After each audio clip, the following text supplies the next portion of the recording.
好啦，各位觀眾，大家晚上好啊！其實唔係好夜嘅啫，而家咧6點半啊，外邊咧-14度，有冇睇到？而家喺邊度咧？哈爾濱塞道里市場對面呢個叫做索菲亞大教堂啊！咁今日咧嚴寒好似喺冰庫裏邊咁樣咧。咁帶大家咧過嚟呢度睇一睇哈爾濱嘅教堂嘅夜景嚇。跟住咧，我哋今日咧打算會由呢一度咧一路行跟住咧就去拍攝呢一個中央大街嘅夜景。咁如無意外咧，朝早同夜晚咧我哋都會嚟一次。今日咧我哋先睇咗夜景先。呢度夜晚好旺雖然咧睇起身好黑但係實際上咧而家只係夜晚嘅6點鐘凍到飛起。咁有好多人咧喺度影相等陣間咧可能我都會影翻張相，不過咧我手上嘅咧係膠卷相機所以咧可能咧就係極限出片啦，即係影出嚟可能係會糊嘅。估個幾度高添，仲要呢個但係呢個索菲亞教堂好似可以入去喎，係咪啊？你睇下，係咪可以入去？不過索菲亞音樂廳呢個叫做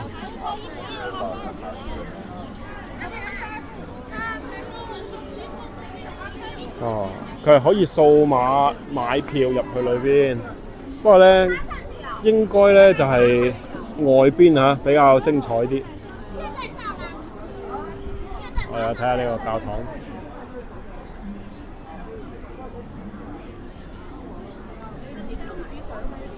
呢種叫公主相。哇！好多人喺度影公主相喎。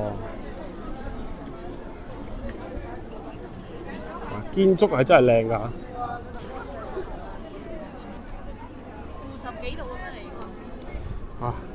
真係好搏命太搏命啦！-10幾度咁影，我頂唔順肯定有修復過啦，肯定係有修復過啦。我哋圍住佢轉一圈先。要揾個絕美機位幫佢影個靚靚嘅相。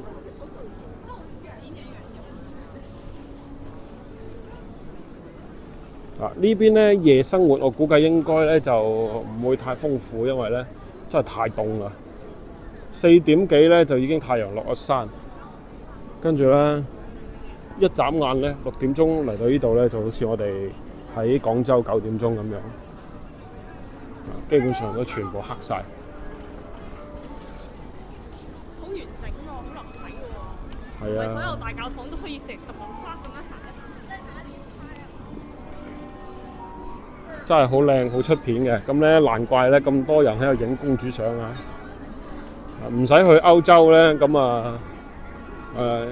僅需2000蚊咁嘅機票來回，咁就可以喺呢度咧揾到歐洲嘅感覺，確實唔錯。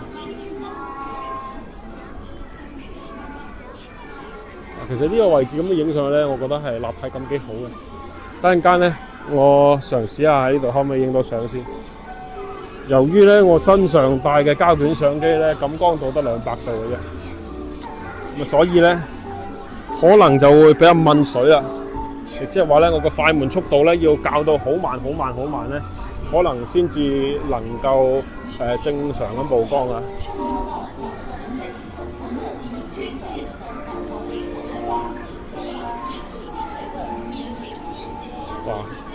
喺外邊呢度咧，即係如果着少啲衫咧，真係都會頂唔順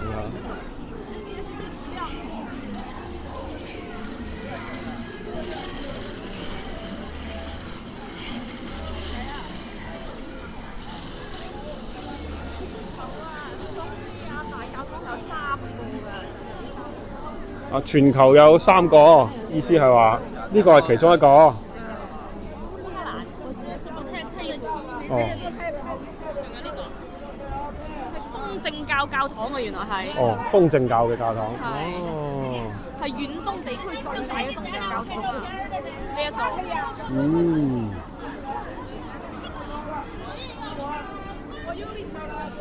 啊！呢度影俄羅斯公主照，哇！犀利。好靚喎！所以最早係土耳其伊斯坦布爾搞到咁靚啊！哦，即係土耳其。頭咁樣嘅土耳其嘅。土耳其風格。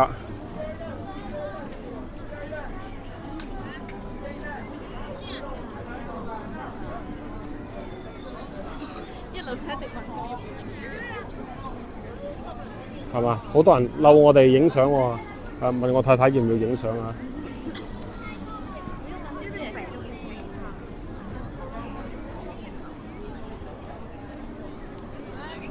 冇咁嘅興趣啊！太太話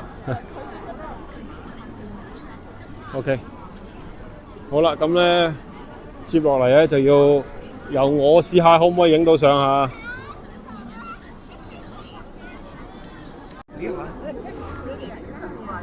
这废话，那就是这样的。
商业经营行为，包括像不限于商品、餐饮、流动销售、占地直播销售行为等，必须根据景区运营管理办法与景区签署书面协定后依法经营。一切未经许可的摆摊、流动销售、一人或多人占地直播售货行为，根据中华人民共和国城市规划法、中华人民共和国文物保护法和哈尔滨市城市市容和环境卫生管理条例等有关法律法规规定，在广场进行安检、之前应登记报备、允许后方可申请开设。为了广大游客人身安全，所以区环境卫生、教堂及广场等区域不准宠物入内。为了广大游客的人身安全，景区內除老年人、殘疾人。嗱，換咗個鏡頭啊，換嗰個更廣嘅鏡頭，試下咧，我哋喺更廣嘅情況下，可唔可以影得更加多？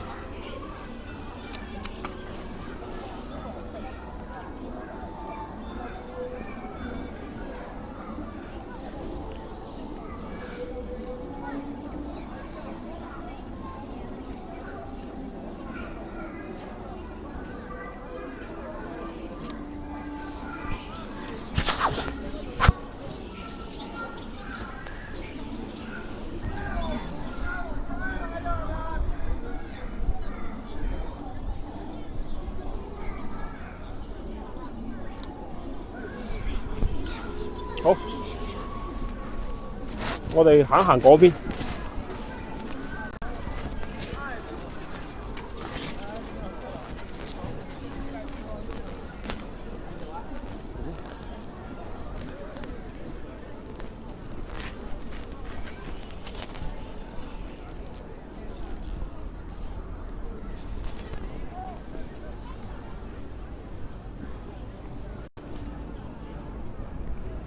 基本上咧，能夠影嘅角度都影晒啦，咁咧就好啦。我哋去下個地方。嗱，好啦，各位觀眾咧，經過咗10分鐘之後咧，我哋就嚟到咗中央大街嚇。咁呢個中央大街咧，哈爾濱必打卡景點嚇，號稱係建築藝術博物館嚇。咁咧原因無他，因為咧佢融合咗非常多種嘅叫做建築風格嚇，各種各樣建築風格，有咩巴洛克啊、文藝復興啊、歐式啊咁。其實唔好搞咁複雜嚇，其實我哋就係過嚟欣賞下呢邊啲建築。然之後咧，行一行呢條步行街步行街兩邊咧，譬如話有呢個叫做格雅斯啦，即係話用麵包發酵嘅一種無酒精飲品啦，味道非常之似啤酒啊，但係咧佢又冇酒精嘅，咁好好飲。隔離咧呢個叫做咩啊？馬迭爾啊，食咩嘅咧？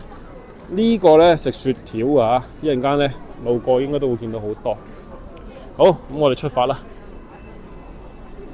好應景啊！呢邊咧成條街夜景好靚嘅。係因為哈爾濱成為咗沙俄遠東殖民據點啊！哦，即係原先呢度係俄國嘅殖民地係嘛？可以咁理解嘛？湧入咗好多嘅歐洲移民。哦。意大利啊、法國啊。走過嚟。哦，怪唔知得啦。買咗咁多唔同嘅建築風格。怪唔知得啦。其實我哋咧最中意睇呢啲咩咧我哋最中意睇呢啲牆上面咧都有寫嘅簡介嚇。嗱，我睇睇先。嗱，我哋睇重點啊！博物館現有歐式、仿歐式75棟，國內古建咗30幾棟。哦，有17世紀巴洛克風格。18世紀折衷主義，19世紀新藝術運動風即係文藝復興風。哦，明白啦。好，咁我哋繼續啊。呢邊咧其實有幾樣嘢係好出名嘅。啱先我哋講咗2樣啦。一個就係呢個秋林嘅格雅斯，一個就係馬迭爾嘅呢個叫做雪條，仲有就係呢個咧叫蝦肉聯紅腸嚇，呢個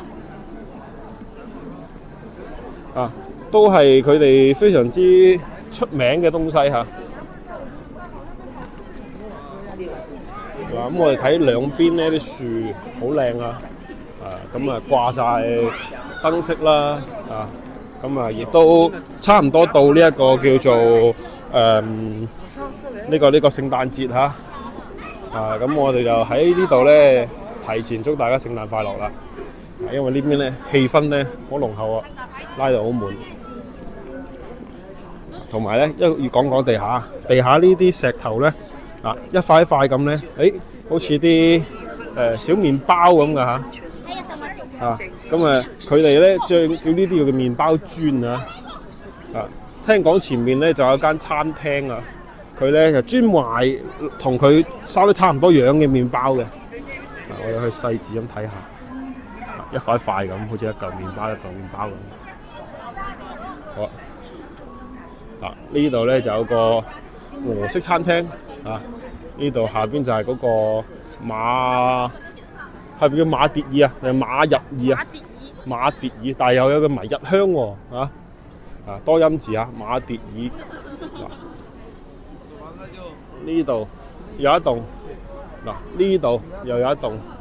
喺呢個中心位置咧，4角位4棟建築都係佢哋嘅叫做代表作啦不過咧而家就已經基本上全部都係做旅遊嘅生意㗎啦。都好熱鬧下喎。睇起身好似好夜咁，實際上咧而家就係約莫去到7點鐘，都未到7點半嘅。街上面咧人都好多下，但係咧佢哋呢邊咧聽講收得好早㗎，大概去到8點半啦，9點咁上下咧，基本上咧就啲商戶都全部要收工㗎啦。3點幾就日落喎。係啊，呢邊咧我哋今日都嚇親3點幾鐘開始日落4點鐘個天全部黑晒。跟住咧第二日朝早又要去到7點鐘咧先至日出嘅。所以大部分嘅景點都係4點到就停止入園。係啦，咁所以咧，如果有計劃咧想過嚟呢邊旅遊嘅話咧，就要注意翻嚇，大部分嘅一啲景點嚇4點鐘咧，佢就會閉園啦。而且咧，佢入咗黑之後咧，天氣嘅氣温咧降得好犀利嘅嚇。名創優品呵，之前都講過啦，2蚊店嚇。咁呢個氣温驟降咧，會帶嚟咩問題咧？就係我哋手上嘅所有啲數碼設備，包括手機、相機等等嘅一切嚇，佢嘅掉電速率咧係指數級咁樣跌嘅。所以咧為咗今次嘅旅行，我哋特登咧都買咗好幾個咧充電寶，帶咗2個充電寶嚟啊！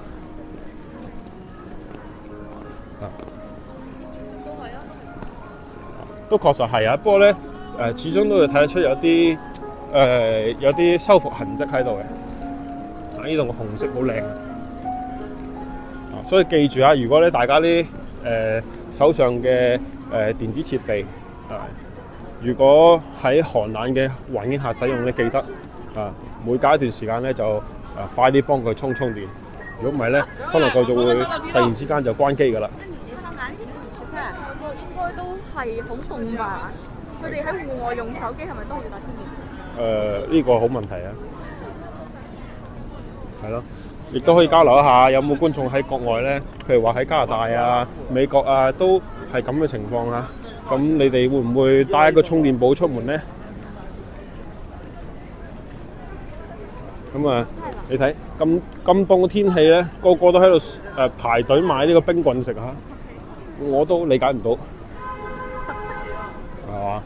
特色都係啫，咁凍咁食嘅話，好傷身嘅喎。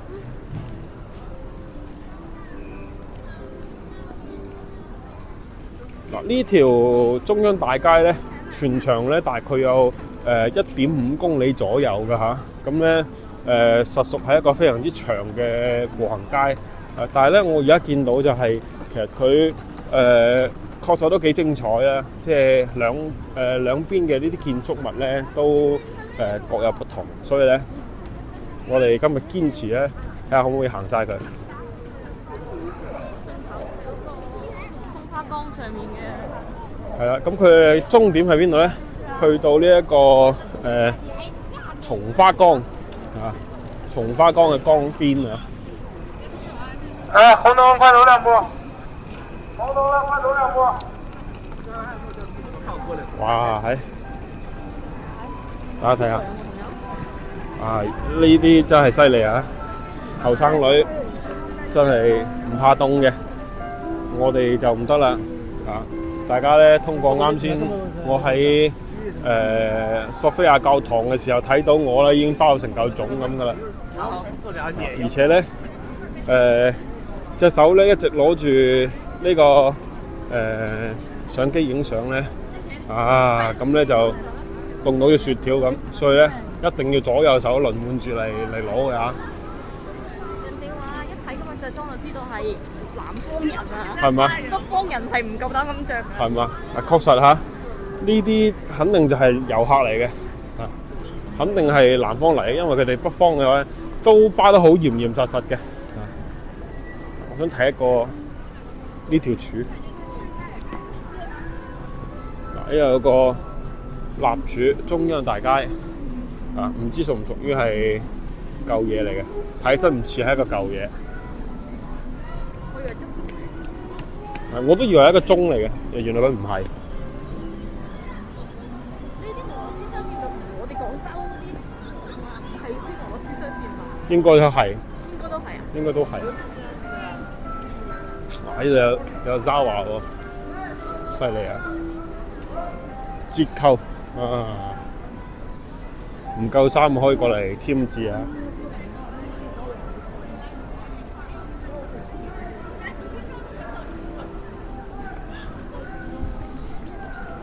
又要行翻呢一條麵包路啊，係好特別嘅，我覺得，因為喺廣州啊，或者喺廣東地區咧冇見過一啲咁樣嘅石磚嘅，要麼我哋咧就係麻石，係嘛，一大塊一大塊嘅，就好似咁樣一嚿嚿細細嚿咁砌埋砌埋。咁咧如果着高踭鞋咧，咁可能有啲拗教啦，可能會棘㗎，所以咧大家就盡量着啲防滑嘅平底鞋嚟就好啦。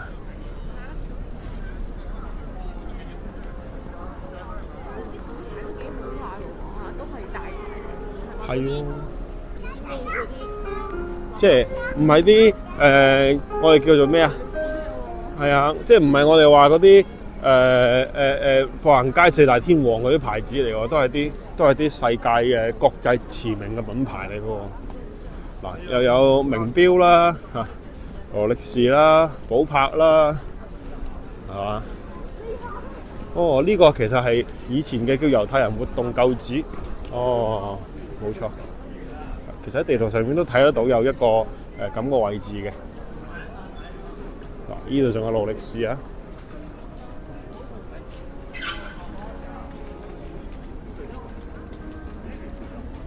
有名錶，對面咧叫做中央商城啊。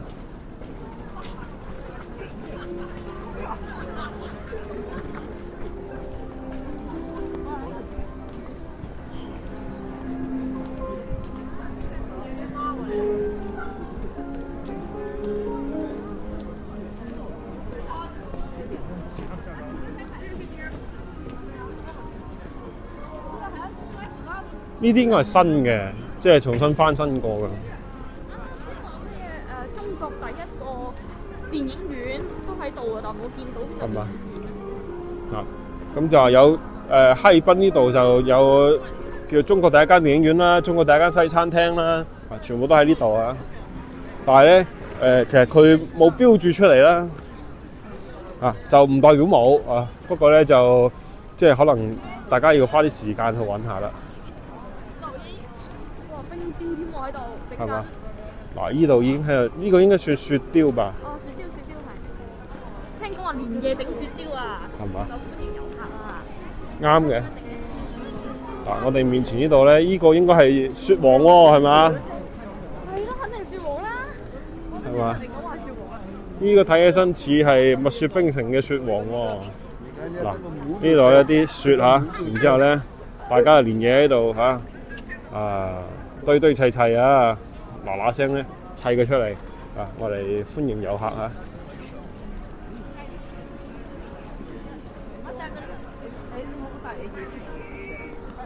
嗱，睇個樣應該就係雪王啦，期待一下我哋聽日朝早如果嚟嘅話，睇下佢砌好未啦。我估計如果快起身好快嘅，但係就睇下佢砌唔砌得切啦。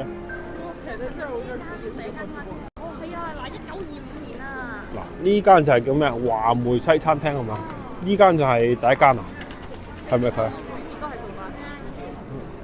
唔係喎，人哋話馬迭爾賓館1906年就起啦喎。嗱，呢間就係馬迭爾賓館，應該咧而家係重新裝修緊啊。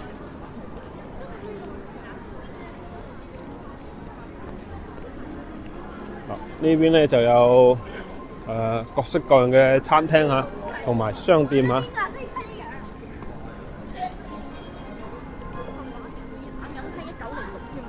係嘛？1906年馬迭爾冷飲廳。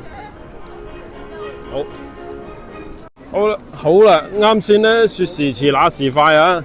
我部手機咧就即係斷崖式咁樣就跌咗由呢個50% 嘅電咧跌咗剩翻5%，行咗係10分鐘到嘅啫。咁所以咧我哋就揾咗個地方簡單咁樣亂咗下部手機，充咗下電咧，先可以繼續行。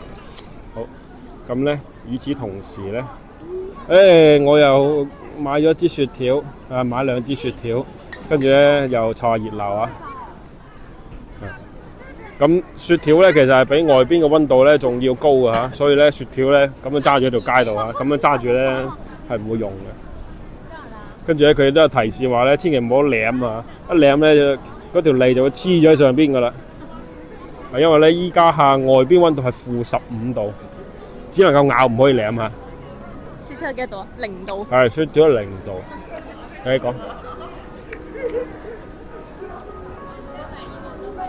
呢個就係嗰個烤紅腸啊，但係咧有好多人話唔好食喎，所以咧就唔知道咩情況啊。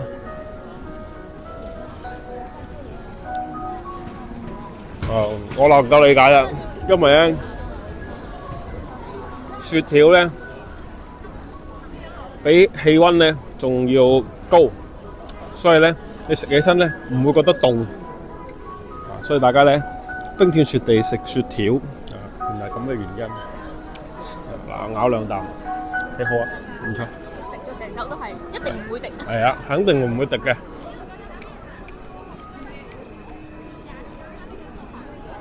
我諗咧，我哋行大概又要行10分鐘到咧，我部手機咧又會冇電㗎。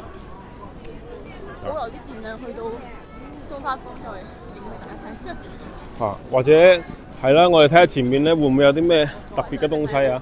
呢度咧好似喺度拍緊電影咁喎。係喎。萬國洋行喎，呢度係呢個係其中一個打卡點嚟嘅。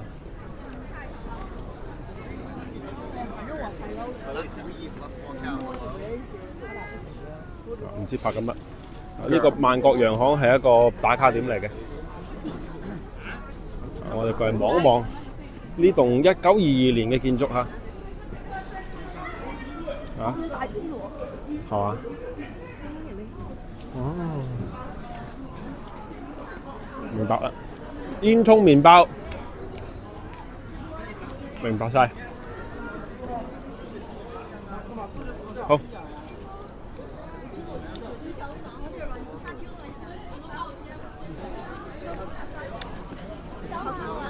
係咪啊？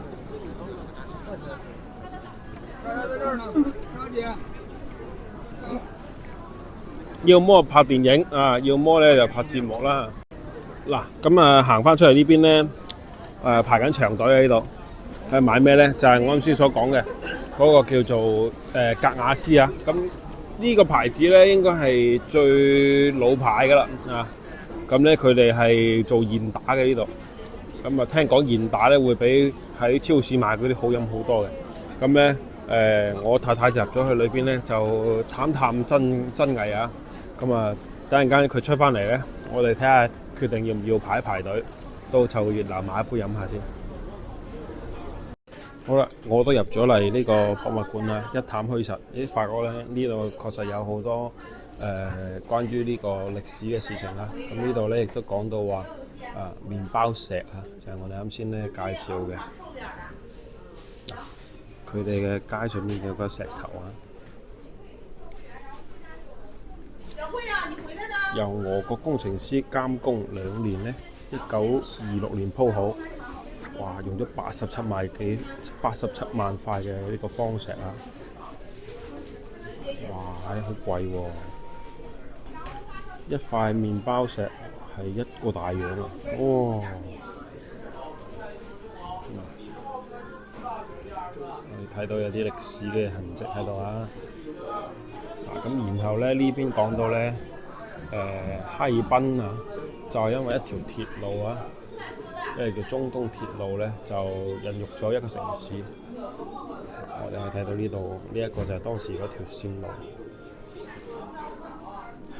東清鐵路以哈爾濱為中心，西至滿洲里，東至英芬河，南至大連啊，丁字形，好犀利啊！所以咧，有咗呢條鐵路之後咧，咁就有好多嘅歐洲咧國家嘅叫做領事館咧，就喺哈爾濱呢度咧就建立咗起身。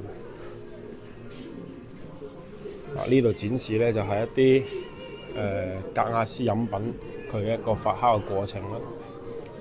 另外呢邊咧又講呢條街啊對呢座城市嘅影響。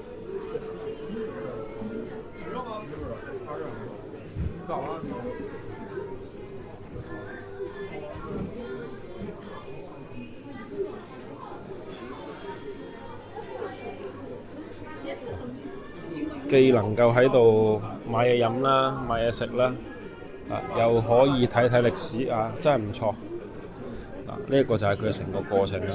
首先要浸泡，要將水同呢一個麵包放落去個罐度糖化，然之後呢再發酵，跟住呢再配料跟住呢再鮮釀，釀完出嚟呢就係我哋而家背後睇到嘅呢啲大桶佢喺前面呢真係喺度賣緊㗎嚇，同時呢亦都將呢一個俄式嘅紅腸呢，亦都帶咗過嚟呢一個哈爾濱啦。呢一個就係過程啦。水加熱，浸泡麵包，發酵。我自己呢，好中意飲呢一個格雅斯嘅。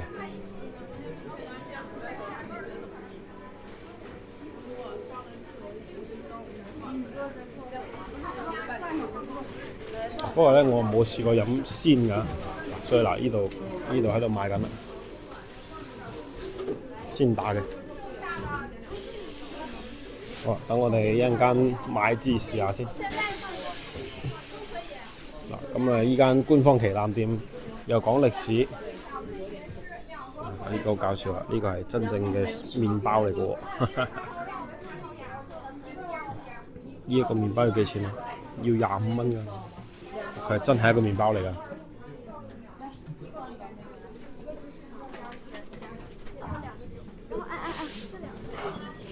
好啦，我哋而家咧就等飲啦，等住飲就得啦，一大樽。我哋買咗一樽定買一杯？我哋買一杯。哦，我哋買一杯好啦，好啦，買唔到一樽飲唔晒。唔開可以放7日啊。一袋嗰啲咧，你開咗，今日一定要飲晒。好啦，嗱，我哋可以睇下呢個價錢啦，好公道㗎。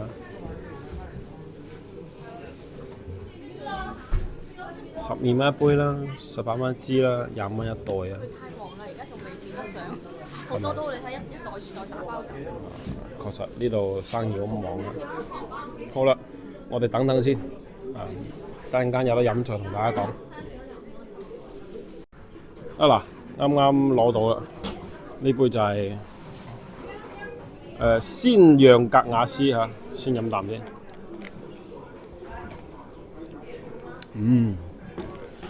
佢口感咧就係麥芽味嘅呢一個叫做飲品啦。嗱，俾大家睇下先，係咪好似啤酒咧個顏色？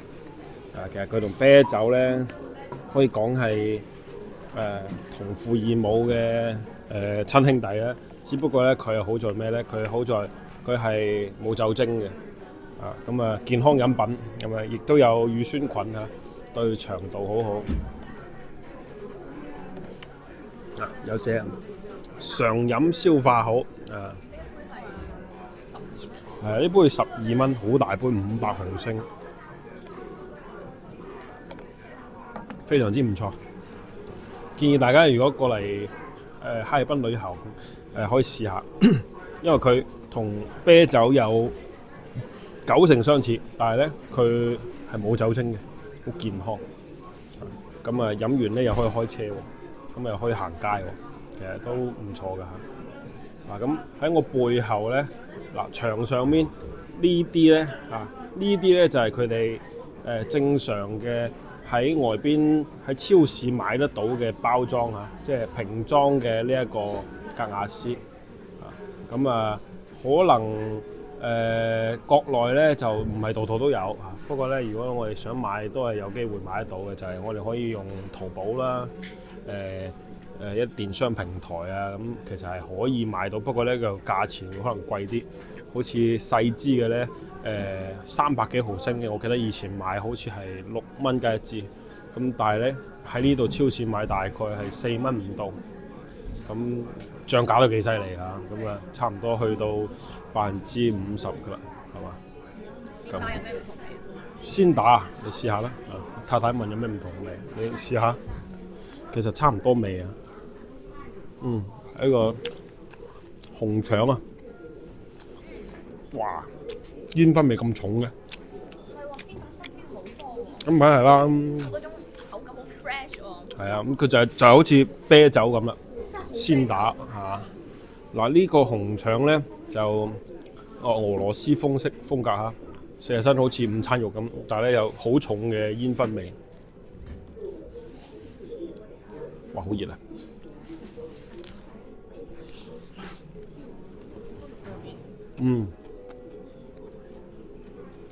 佢係好食嘅。呢串係10蚊3嚿。10蚊雞一支啦，你可以理解為係咪？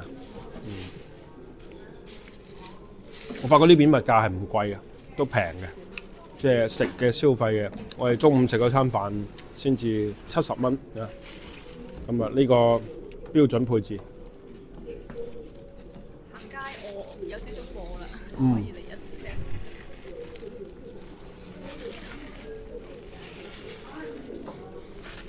嗱，咁我哋輕輕休息一下咧，馬上咧係要繼續向前行。咁咧，而家係8點3個字。咁外邊咧溫度啊越嚟越低，我見到而家係-16度啦。咁之前咧-12度，而家-16度，越夜就越凍啊！所以咧就快快脆脆行到。冇錯，我哋要快快脆脆行到去我哋目的地，行到去呢個松花江嘅江邊，跟住咧就影江邊嘅情況，跟住我哋就要返酒店，因為咧太夜都唔好啊，冇咗公交車，冇咗地鐵咧，返去都幾鬧交。OK， 咁我哋稍事休息就出發啦。好啦，咁我哋嘅呢一個 City Walk 咧，馬上就到達尾聲啦。呢度咧就好靚嘅飛馬仔嚇。咁咧飛馬之後咧，行到底咧就係江邊嚟㗎啦。咁成條呢個叫做中央大街咧，總結嚟講就係話咧，就算係好有代表性嘅一條步行街啦。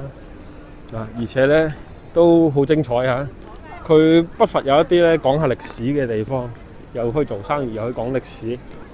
我最中意就係咁噶啦，就唔好淨係得做生意，或者講淨係得講歷史咁啊，好無聊噶嘛。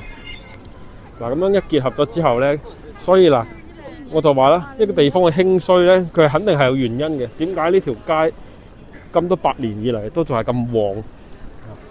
肯定係佢有好多做得好好嘅原因，呢啲地方就真係做得好好。而且佢啲燈飾真係做得好靚，你去過咁多步行街，邊有話咁靚、咁用心去做呢個中間嘅燈飾？係啊，佢好配合翻佢嘅當地嘅主題去做燈飾，去做佈置。咁兩邊嘅呢一啲建築也好街景嘅呢一啲燈飾嘅佈置也好各方面咧都配合得好好。好有異域風情啊！甚至咧，我見網上有啲人話小意大利喎，我冇去過意大利，我唔知道啦。大家可以喺我哋嘅評論區度發表下，如果你去過意大利，咁你又睇咗今日嘅視頻，你覺得點咧？我覺得夜晚過嚟咧，確實係好靚嘅。咁馬上咧繼續行咧，行到底咧。就係江邊嚟㗎啦，依邊有間好大間嘅華為店喎。係咪就係嗰個華虹紀念塔？咩紀念塔啊？防洪紀念塔啊？應該就係啦，對面有個好似火炬咁樣嘅，可能而家比較細隻嚇，大家睇唔清楚。要過到對面先係咯。係啊，咁我哋過對面可能係要行地下通道㗎，係咪？定係可以行馬路嘅咧？我唔係附近呢度可以過馬路啦。好，哈爾濱非常之有意思嘅一個地方，真係非常之凍啊！哦，嗱，要過地下通道先得。嗱，咁呢個咧就係防洪紀念塔嚇。OK， 行得。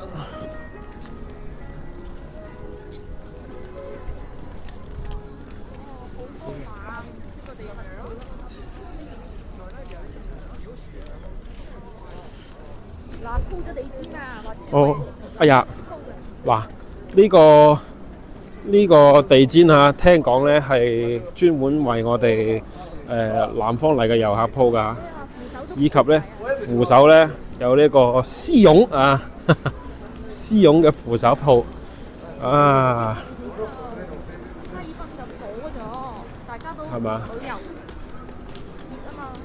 係啦，因為有得到咗南方嘅我哋嘅遊客嘅大力支持，所以咧哈爾濱咧其實喺南方嚟講咧，算係一個好熱門嘅旅遊勝地嚟嘅。大家都想過嚟感受一下冬日嘅氣氛。又出唔到國外，係啊，咁國外遊咪好火爆咯。特別係哈爾濱啊，其實咧已經火咗一大輪㗎啦，我哋都已經算係後知後覺㗎啦。但係咧，我哋嚟覺得咧，其實落地今日第一日啦，我覺得都不枉此行，都幾好玩。人又去南方玩，又去海南島，又嚟廣東省，我哋南方又嚟呢度。佢哋東北人話活咗咁多十年啦，都冇見過呢度鋪地氈。係嘛？嗱，呢啲地氈啊，專門為我哋鋪嘅喎。滑啊！啊，而家就未算好滑啦，但係咧，一旦你落起雪啊，落起雨嚟咧，啊，不堪設想㗎。所以話咩啊？東北嘅骨科好出名。係嘛？好啦，呢度有個百盛廣場啊，然之後咧，防洪紀念塔就喺我哋面前。哦，冰雕啊，唔係雪雕啊。啊，又有大型雪雕啊！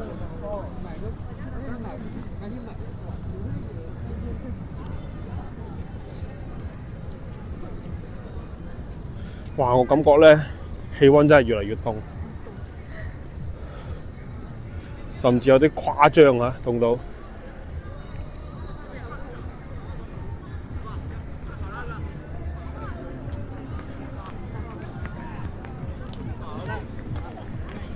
呢度係秋林李道斯。哦，依家應該係英格迪啊嘛。啊，英迪格酒店，唔知係咪咧？哇，好靚啊！酒店香港半島叫啊係有啲咁嘅感覺喎。哇！我哋睇得到呢啲酒店真係靚㗎。哦，洲際集團嘅英迪格，咁唔知幾多錢買咧4位數啦，唔使諗啦，最起碼4位數。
望到底下。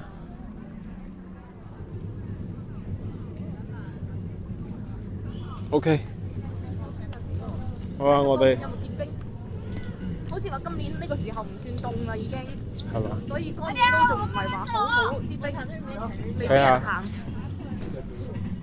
正常情況下咧，未夠凍嘅情況下咧，就唔俾人落去行嘅，呢個係好合理嘅。嗱，其實都已經結晒冰咯。嗱，哇！唔知大家有冇睇到啊？成條江咧已經係冰嘅狀態啦。但係咧，仲未允許人行落去啊！但係咧，其實我見到佢哋好似已經有整一啲一啲場地咁樣嘅設置喺度啦，唔知係咩意思咧？佢哋每年喺呢度都有表演，哦跟住有遊客可以落去行。呢個係咩啊？亞東啊 ，OK， 好嗱，我哋咧今日咧就夜遊中央大街嚇，咁時間差不多噶啦啊！我哋咧今日就暫時睇咁多先啊，咁又要希望大家咧多啲支持我啦嚇，咁拍攝不易啊，天寒地凍啊，負10幾度啊，希望大家咧可以為我頻道咧點個訂閱啦啊，持續跟進住我嘅更新啦，我會帶你去睇更多唔一樣嘅地方嘅新面目嘅。好啦，咁中意我視頻記得都點個讚，然之後咧轉發俾更多嘅人一齊分享。好，咁我哋今期視頻暫時睇住咁多，下期仲有更精彩嘅內容，千祈唔好錯過。記得要點個訂閱啦！多謝大家嘅支持，我哋下期再見，拜拜。